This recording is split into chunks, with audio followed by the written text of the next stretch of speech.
Welcome to another edition of the Sim Racing Garage. I'm Barry Rowland, and in this episode, we're going to be reviewing the load cell-based Sim Handbrake from Heusinkveld Engineering. Now, I've been racing the iRacing Global Rally Series for a little bit now, and I've been using a button on my steering wheel for the handbrake. While it does work, it's kind of an instant on and off type thing. And I was looking forward to actually getting my hands on a real sim racing handbrake to see if that improves both the immersion and my lap times. So let's get to it. So now let's take a closer look at what you get with the Heusinkveld Engineering Sim Handbrake kit. We'll get a closer look at the handbrake itself over here. And actually, we'll just take a look at the business part, and that is the bumper up here and the load cell. And that's a Mavin load cell, you can see it there, 200 kilogram. And we have a Fibro Flex bumper in here, which is the harder of the two bumpers that comes with this kit, but we'll look at that. When we're doing adjustments, we'll look at the hardness of these bumpers. And you can see that in this little path here, we have a rod end, and that's actually just resting on another one of these spacers or standoffs, or what do you want to call it. And that's going through that, obviously, and we've got a couple of plastic washers there that are acting as a centering or spacing function. Right. And of course, when we pull back on this handle, then that's going to press against the bumper and also press against the load cell. And that's how the load cell is going to register the pressure, and of course it sends it off to the computer. Right. Now, we have some bushings in here, and these are some bronze bushings for the main pivot point of this handbrake. Very nice. I don't know if they're impregnated with lubrication or not, but yeah, it's nice to see the bronze in there. Now, this thing doesn't travel that much. You travel more up here. There's more travel up here than there is down here because of the fulcrum. But yeah, I imagine these bronze bushings are going to last a very, very long time with this handbrake. It's just not a lot of movement in there to wear them out too quickly. Right. Now you can see we have a bolt, and that's all this is a bolt going through this load cell and connecting to that little rod end up there, and everything stacked on top of it. Very easy to adjust too, by the way, but we'll see that again in the adjustment section. Right. Anything else we want to see here? The bottom, first of all, the whole construction of this thing, as usual from Heusinkveld Engineering, stainless steel plate, very nicely cut and done and finished. No rough edges anywhere to cut you with. So yeah, really nice stuff. The usual greatness from Heusinkveld Engineering. Their stuff is just rock solid, and yeah, it never fails to impress me when I get one of their units in and just look at the engineering and the design that they come up with to make all this work. And it's infinitely adjustable almost. Well, not infinite. 120 degrees of adjustment available in this handle, so you can put it up against your rig this way. You can put it flat. You can actually make this handle go all the way flat, but we'll see the results of that rather in the adjustment part. Right.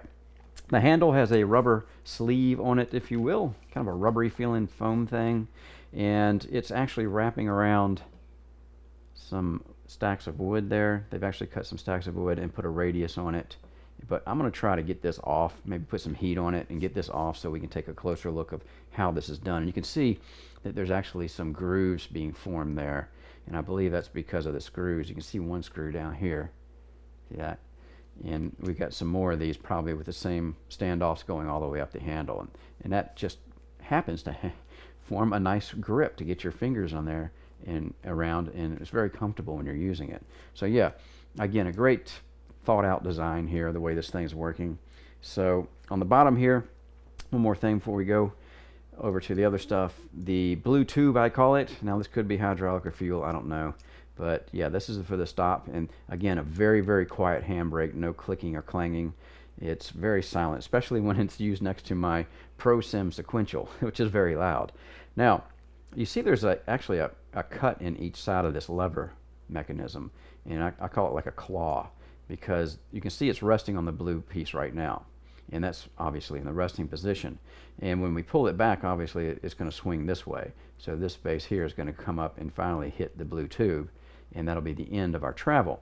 That's very obviously, we need this because we don't want to overextend the load cell on back, so they've actually figured out how much of a gap they needed there to keep that from happening. Right. So very cool. And we've got a cable coming from our load cell that has the RJ12 plug in it that's going to plug into our electronics box, and we'll take a look at that next. Right. This is the little electronics board that comes with your brake. HE, a Sim Handbrake. And of course, this is just the load cell amplifier circuit that is going to convert that RJ12, goes through the circuit, and then comes out in our USB Mini B there. And then it goes to our computer so that we can use it. Not a whole lot to see here. Nice little case. You can actually just let this hang somewhere because that's what I've been doing. But eventually, obviously, I'm going to put a piece of Velcro on here or something to secure it somewhere for once I get my final cable routing done for the handbrake. Right. Very nicely done. Very clean. Again, typical Heusinkveld engineering product. We have this, which is, they call this the wingman because it kind of looks like the wingman. You know those guys that jump out of planes with their parachutes and they have those wingsuits on. So they call this a wingsuit, not a wingman, but a wingsuit. I mean, say wingman. That's what I thought. I called it a wingman. So yeah, these are the guys that fly around with the parachutes, and they use those funny suits with all that area on it, so they can cruise along. Anyway, that's cool that they actually cut it out like that, and they didn't have to. They could have just cut a square piece out. So it's, yeah, you can't say that they don't have a sense of humor out there at Heusinkveld. Right. So this is just going to fit. We fit this to a piece of whatever, really, profile, whatever you want to fit this to, using the screws here, because they will actually clear underneath here because there's nothing for them to hit. So once you do that, of course, then we can just take, let's see if we can get this out of the way. Let's route it this way. So probably just undo this, make my life easier, huh? And then it'll fit like this. So the holes match up, and then of course we're bolting the handbrake to this plate. So very neat little piece that they put in here. Again, solid stainless steel plate cut, and it just matches everything else. So yeah, I really like this. I didn't need to use this because I just mounted it to profile, and you'll see that the way I mounted it. But it's nice that they went to the trouble of including a nice piece of stainless like that. And yeah, the wingsuit. All right. What else we got? We got another bumper, and this is labeled Fibro Last. You can see that there instead of Fibro Flex like the green one over there. And yeah, this is the softest one. I actually tested with this. I didn't go with this one. I went with the green one.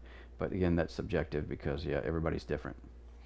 And what else we got? That's it. Well, USB cable and a wrench comes in it. And not just any wrench. We have a nice carbon steel Allen wrench that might actually last past the first application of using it. Like some of the stuff you get an Allen wrench with, when you get it, you use it like 1 or 2 screws, and either the screw strips out or this strips out.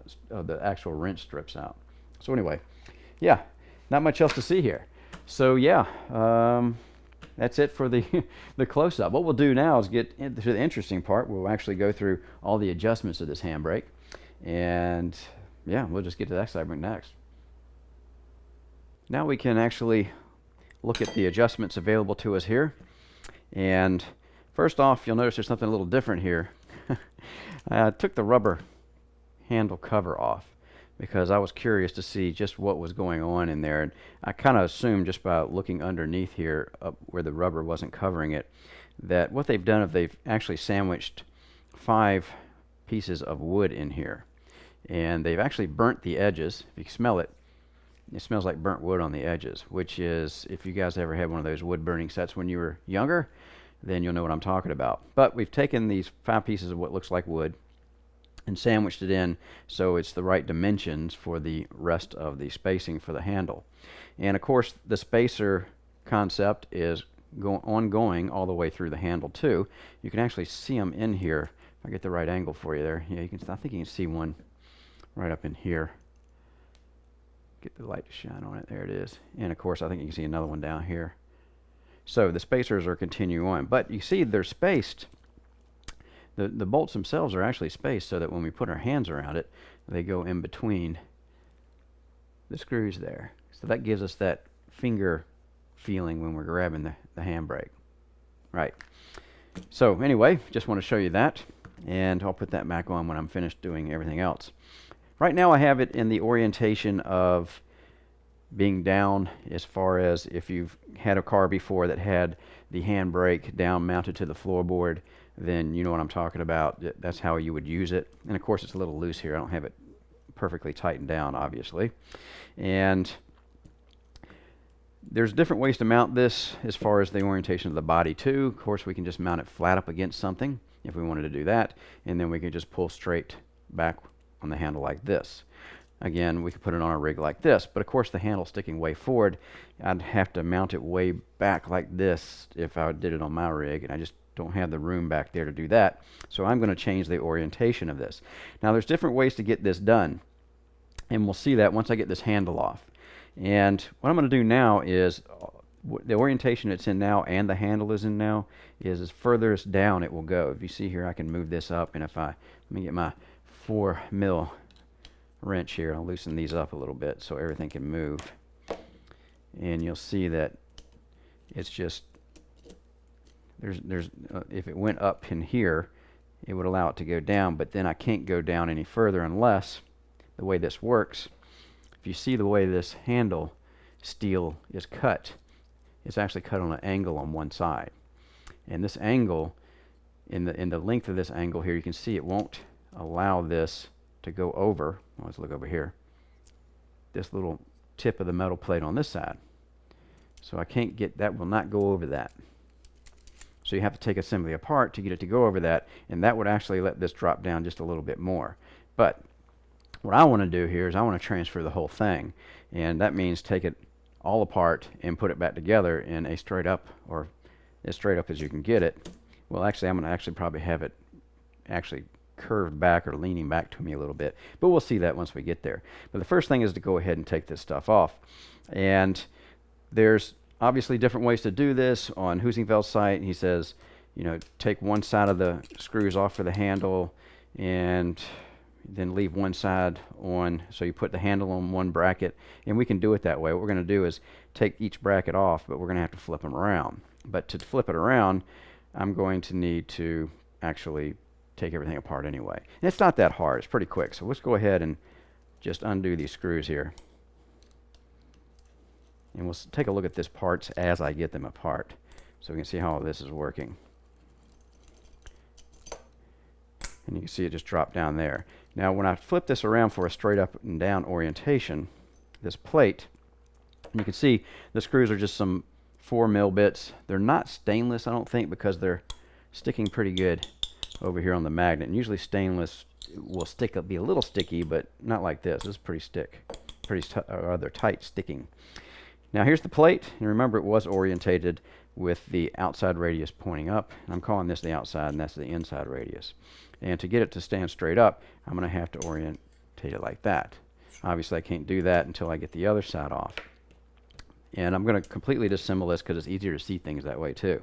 So let's go ahead and get the handle off first. And as you can see, as I loosened that up, the handle kind of fell down to a different kind of angle there.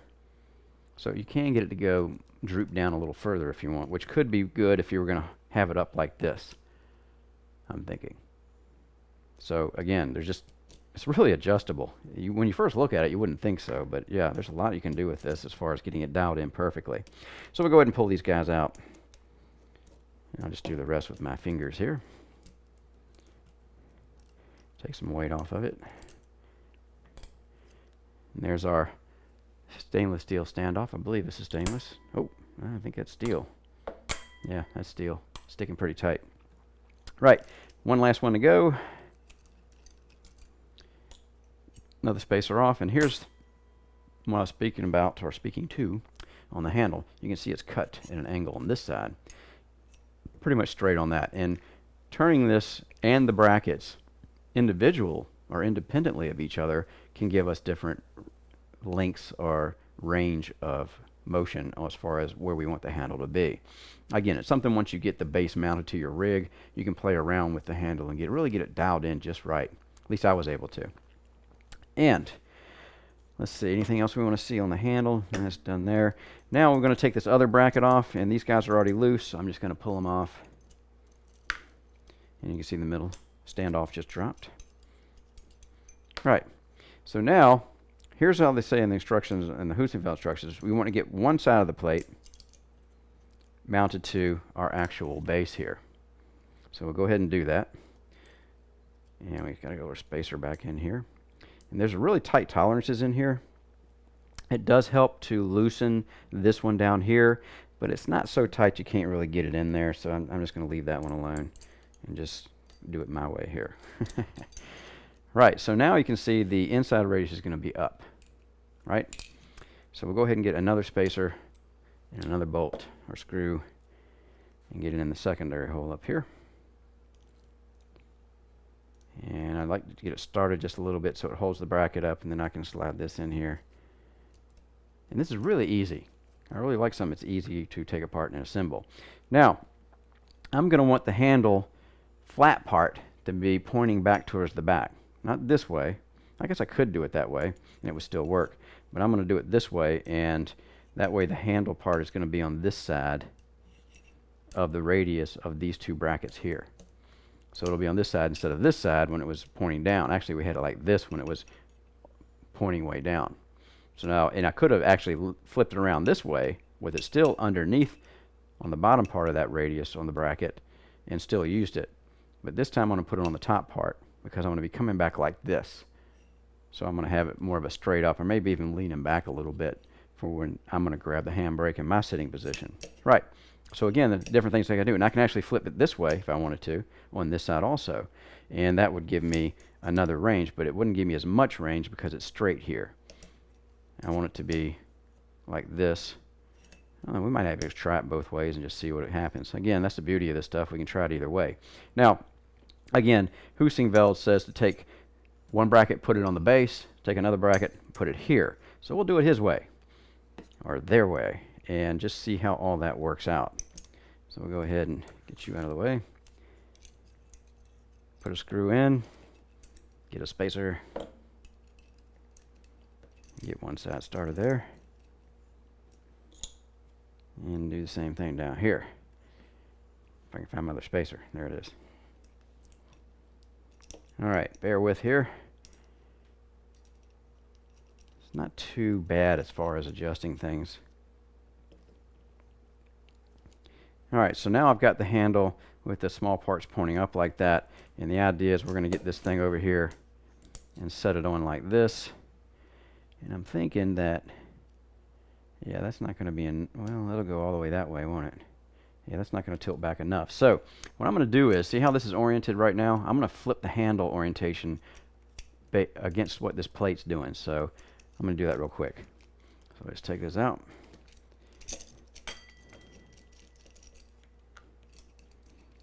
And I'm going to flip the handle around. So now we got these little slots pointing up. And I got my inside radius still up or facing towards me. Yeah, this is, again, these are a lot easier to work with than I first thought they would be, which is a good thing. Oops, make sure I get it in the groove here. Alright guys, bear with me here as I get this done. Right, so now I've got the handle grooves pointing up, or I've got the cut pointing down, the cut part of the handle, when I put it over here. So it's going to be sitting like this. So now the radius on this plate is going to be on top of the radius on the plates underneath there like this. And we'll get everything lined up obviously and put the screws in. So let's go ahead and do that.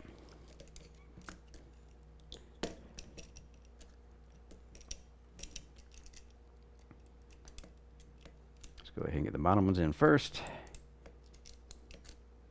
And again, once you have these all in here like this, this is a pretty good way to do this, I think. Get the bolt to start. There we go. And we'll pull it back up, and you can see now the handle's actually starting to stand straight up for me. But I'm going to want to do a little bit more than straight up. And before I get everything cinched up, I'm going to look at what I can do. See, now because I have it oriented this way, I can get more of a backwards, if you will, pull on it. And I think that's the way I'm going to have it. I think straight up's not going to quite do it for me, so I'm going to have it angled back a little bit. But we'll see once I get it mounted what the final verdict is on that. Right, so now what we have to do is, because we've already got our spacers in one plate, just go ahead and everything stays together for us quite nicely, so it doesn't complicate our efforts here of getting everything bolted back together. All right, pretty nice. Where's my wrench? There we go.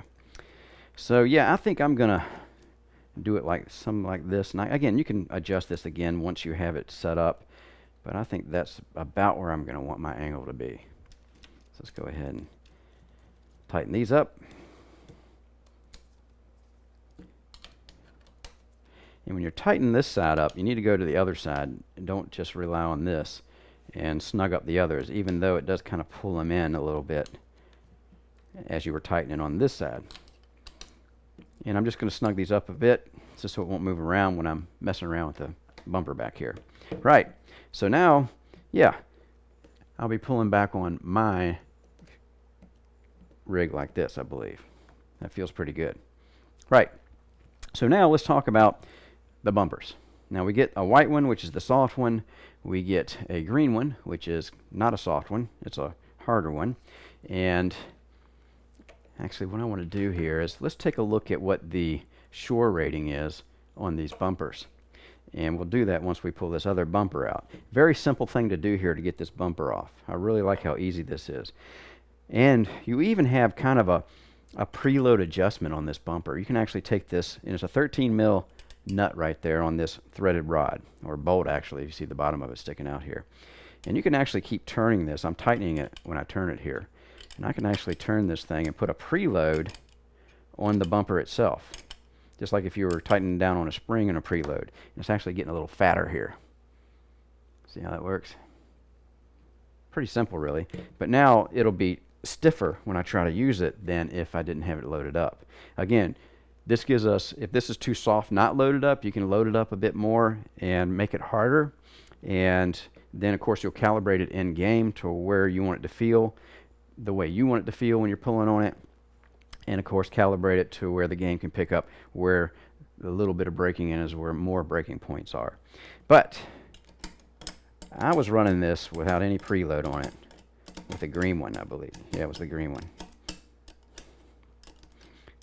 And I'm going to go ahead and loosen that nut again, that preload, and I'll put it almost all the way up into, obviously we still have this, it's not really a rod end as far as I can tell. It just looks like a bolt going through. It's like a rod end but doesn't have that pivoting point in it.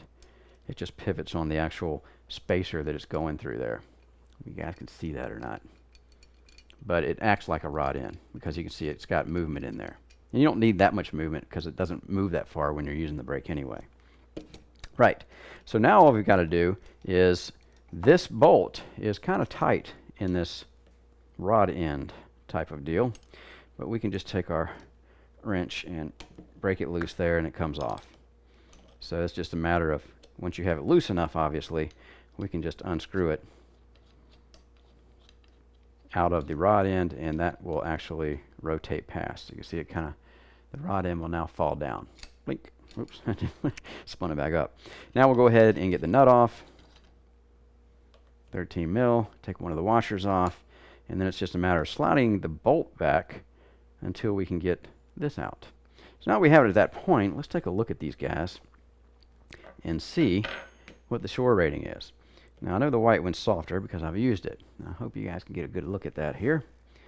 I think it's going to be, so you can see it. Alright, so the white one is looking like it's 74, close to 75. There's 73. And again, it's not unusual to get a little bit of different reading as we go around the actual bumper. See, there's almost dead on 75. Hey, well, we'll just call that 75. Alright, so the green one I know is going to be harder than that. And by the way, Fibroflex, that's the bumpers that Heusinkveld Engineering uses on all their products. A very good one. I haven't had one go bad on me yet. And I have a few of these laying around that I like to use on different things. And when I'm testing things, I'll have other bumpers like these I can try on them to see if it makes a difference. Right, so let's go ahead and see what this one is. Yeah, this one's 86 right there. That's 10 more. 87 right there. So yeah, we've got about 10 to 12 more shore rating on the green one, which is the one that I want to use. And I can show you a little video here of the difference of the green one, and then you can see that how spongy it looks when I'm pulling on it. And then if you look at the white one, you can see that it is actually compressing even more and getting really, really spongy looking there as it bulges out. Right. So now we're just going to put the green one in. This is very easy. Obviously, it's easier than adjusting the handle. We've left the washer, the back washer on here. We've left that there because there's no reason to take it off. And I just need enough room to get my bumper back on the bolt, then the bolt through, put our other washer on, and then we'll go back to the 13 mil nut. And I can just hold the nut there as I go ahead and just thread the bolt through. Now, I want to make sure that I don't get the bolt too far up, that I can't rotate this little rod end configuration here, and then I'm in. And all I got to do now is take this 13 nut and just kind of keep it back here with your finger. I'm just kind of holding it there with my finger as I screw the bolt in. And the bolt's going to bottom out in this rod end, then you'll know you're done. And then we're just going to snug it up a little bit. So we'll just take the 13 wrench, put some cranks on. I kind of snug it back up to what it felt like it took to take it out of that rod end. And that's pretty good. I think it's bottoming it out in there because it does get pretty tight. Feels like it might be bottoming out. Anyway, so now we got the green in here. And you can see the washers are loose. I can spin them around until the bolt obviously goes down on it. How much preload do I want? Not much. I'm just going to snug it up so it doesn't run around anywhere. And yeah, I think that's what we're going to be at, the green one. So that was easy. Enough done there, huh? So there's really not much else to see here. I mean, there's the only adjustments that you can make or whatever need to make, obviously. So very simple. I really like how this is done, and it really is a nice, clean, as usual, from Neil's, a very nice, clean design. Stainless steel everywhere, as I said before. Just a great design. Now all we have to do is go over and get it mounted on the P1 rig. And what we'll do next is do a little flyby and show you how I ended up having this mounted. Okay, so this is how we ended up with our mount. And you can see I was actually, because I have it mounted on these two pieces of 40 series profile, right next to the sequential, I was able to put an angle on it so that when I'm going from the sequential shifter to the handbrake, it's kind of a natural angle there to pull back on the handbrake. Works really well. Obviously, I've been using it, and yeah, really like the way this is set up. And on the sequential, obviously, I had to do something for the front of it. I'll just swing by here, and you can see that it's just another piece of 40 series profile. And obviously, we've used corner brackets front and back to secure our profiles to the main beam there. So yeah, this is working out really well here. Obviously, there's a million ways to do this. Well, maybe not a million, but there's a lot more different ways to do this depending on your cockpit and setup. And yeah, this is just how I ended up with mine. It's really comfortable. And you'll see that in the driving portion of this review. And we'll just fly over the top here and take a look at how it's done on the top. There you go. So yeah, this really worked out better than I had hoped. I thought I might have to cut a plate or something and just mount everything to the plate and then mount the plate to the profiles. But yeah, this really worked out well. So what we'll do next is just get into the cockpit and drive it. All right, so here we are in the Ford Festiva at the Global Rallycross Series in iRacing in the Ford Festiva. And the first thing I can tell you about using a handbrake instead of using a button is it's a lot more intuitive when you use a handbrake, especially a pressure-based, in this case the load cell handbrake. It just, right away it adds the immersion, obviously, because I'm no longer using what I used to use, and that is a button on my steering wheel, which had its own issues. It's not that you can't adapt to having a button and just press it and get used to how it just grabs all of a sudden and be able to control the car with the button. But when you have it on the steering wheel, of course, especially when you're sliding sideways and moving all around with the wheel, it's not the easiest thing to get your finger on that button when you need to. So yeah, the handbrake handle is easy to grab and it's always there. You don't have to look. It's just like it was a real car. So yeah, the immersion factor is definitely there, not only because now we have a handle that we're grabbing and pulling back, but also because it's a load base. So we're actually regulating how much brake that we're putting into a turn. So I don't have to worry about overcompensating with the brake, using the brake on a button position rather.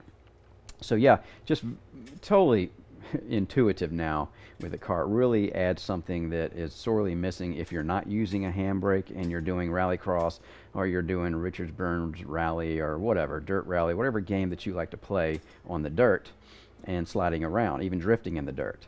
And drifting on asphalt also, because you'll see in some of these segments where I'm actually on asphalt and still using the brake to get the rear end to come around and go around, like right there, and go around the corner a little better. So yeah, and I even did this going down just regular tracks and drifting around corners by pulling the handbrake and get it to go sideways. So a great drifting addition too. So if you're into that kind of driving, then yeah, this is like essential equipment now.